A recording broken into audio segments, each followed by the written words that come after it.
Les amis, quand je dis ici que Samuel Eto'o-Fils est rusé, il est plus intelligent que ces pseudo agrégés, pseudo intellectuels au Cameroun.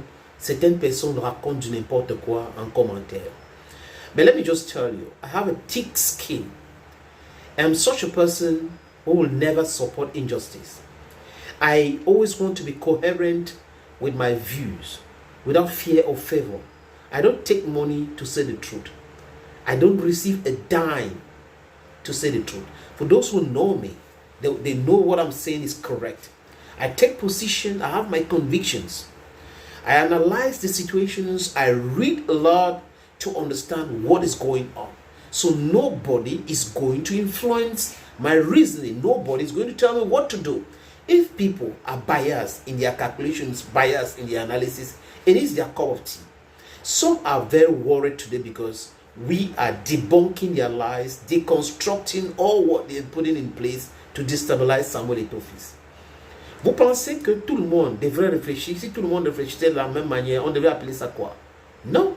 Vous ne pouvez pas nous demander d'accepter tout ce que vous faites parce que votre but, c'est de mettre à mal Samuel Eto'o-Fils. Votre but, c'est de chercher la normalisation. Les amis, il n'y a pas de crime parfait. Ils partent d'erreur à erreur, de fake news à fake news, de racontage à racontage. Et ils n'ont pas honte. Et ils se sont dit, ok, on va prendre quelques consultants, quelques fils d'eux, après, quelques activistes, les blogueurs qui sont en Europe, on va les utiliser pour détruire Samuel Eto'o-Fils. Mais ils n'ont pas vu que nous étions là. Honnêtement, les amis, si quelqu'un m'avait contacté pour des choses pareilles, je devais dire directement non. Même si Eto'o m'avait contacté pour me dire défends-moi par rapport à ceci, je vais lui dire non. Je suis libre de mes pensées, libre de ce que je fais. I am a free spirit. I have a free mindset. Les amis, read my lips. Dans quelques heures, je ne suis pas dans les secrets de Dieu, comme on dit, ou je ne lis pas dans la boule de cristal. Mais la façon que ce qui se déroule là se déroule, le non-respect de loi au Cameroun, c'est le dada de certaines personnes qui ont été nommées par le décret présidentiel. Et ils pensent qu'ils peuvent utiliser ce pouvoir-là pour mater tout le monde. C'est ce qu'on appelle l'abus d'autorité. Et s'il n'y avait pas de tribunaux administratifs, est-ce que vous savez qu'il y a des tribunaux administratifs pour contester les décisions prises par les fonctionnaires véreux de l'État? Donc ce n'est pas dit que parce qu'on est fonctionnaire, on a été nommé par décret présidentiel, qu'on respecte l'état de droit. Ce n'est pas vrai.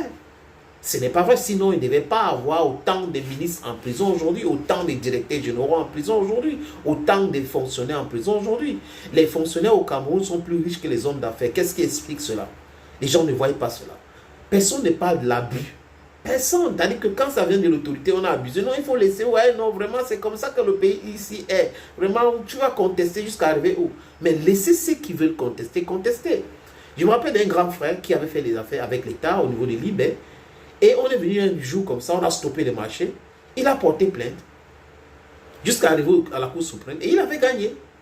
Je me rappelle aussi de TV Max, M. Arissak, qui avait porté plainte contre la CRTV. La CRTV qui avait volé les images. Je crois que c'était le Cameroun, Autriche, je ne sais pas si ma mémoire est bonne. Il avait eu gain de cause. Quoique, les amis, donc les gens devraient arrêter de penser que parce que quelqu'un est une autorité nommée par décret présidentiel, il ne peut pas se tromper. Il ne peut pas se tromper de mauvaise foi. Et quand il se trompe de mauvaise foi, il faut qu'on accepte parce que c'est l'autorité nommée par décret présidentiel. C'est faux et archi faux. Nulle part c'est écrit comme ça. Mais ce qui va se passer dans quelques heures, les amis, c'est quoi? C'est la nomination d'un staff provisoire au niveau de l'équipe nationale du Cameroun. Ceux qui ont attaqué la décision de Samuel Eto'o-Fils de nommer l'encadrement technique de l'équipe nationale, je vous ai dit ici, je répète encore, qu'ils se sont dit dans leur tête, comme il n'y a pas de crime parfait, qu'il y avait une décision qui a nommé le reste du staff et une décision qui a nommé Marc Brice.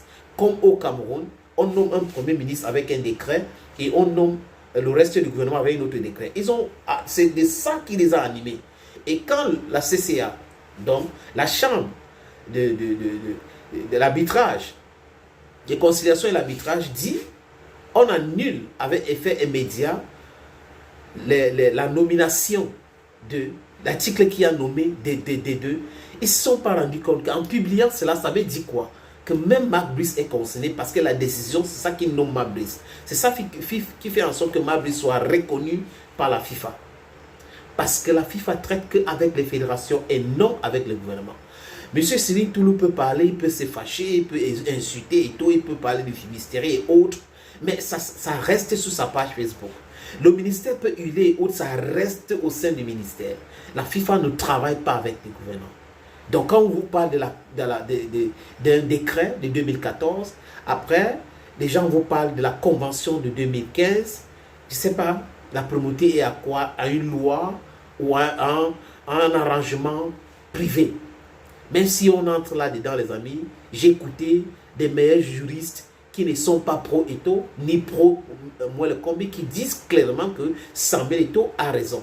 Donc on est en train d'aller vers quoi? La nomination d'un staff provisoire pour l'équipe nationale du Cameroun. Et quand Eto'o dit je suspends avec effet immédiat après la décision de la CCA, le staff technique, tout le staff technique, c'est ce qu'on appelle de l'intelligence. Il y a un journal français qui a vu ça clairement et qui a dit que Eto'o a retourné la situation en sa faveur. Donc les gens qui s'agitent que les seules personnes nommées par le ministre restent, non. La chambre de conciliation et l'arbitrage ne connaît pas la nomination de ministre.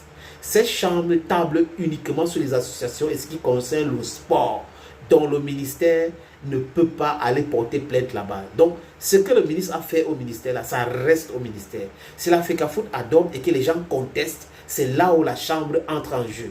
Comprendre, donc, les amis, on est en train d'aller vers quoi? La nomination, je répète, d'une équipe ou d'un staff provisoire pour les Lions indomptables. Quand ce n'est pas encore fini, il ne faut jamais jubiler. Quand vous avez devant vous un attaquant de surface, un renard de surface, un killer instinct, quelqu'un qui a du killer instinct, il ne faut pas rigoler avec lui. Il a trop d'avance dans la réflexion. Donc, il a beaucoup de solutions déjà sur beaucoup de problèmes. Il a le plan A, le plan B, le plan C, le plan F. Et au sein même du staff, il y a des professeurs de droit à l'intérieur. Donc, ne pensez pas que vous êtes les seuls à interpréter le droit. Parfois, on est au tribunal. Une fois, j'étais au tribunal parce que quelqu'un m'avait porté plainte. Je vous épargne pourquoi. On est arrivé là-bas, mais il y avait un problème. C'est-à-dire que mon avocat m'a dit non, on ne va pas les indiquer ça maintenant. C'est après. C'est à la dernière minute qu'il sort cette carte-là. Donc, on peut laisser les gens se tromper et tomber dans un piège avant de les dire voilà, voilà, voilà, voilà. Comprenez?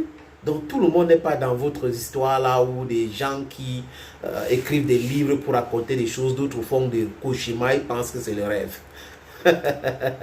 Thank you, friends, and bye-bye.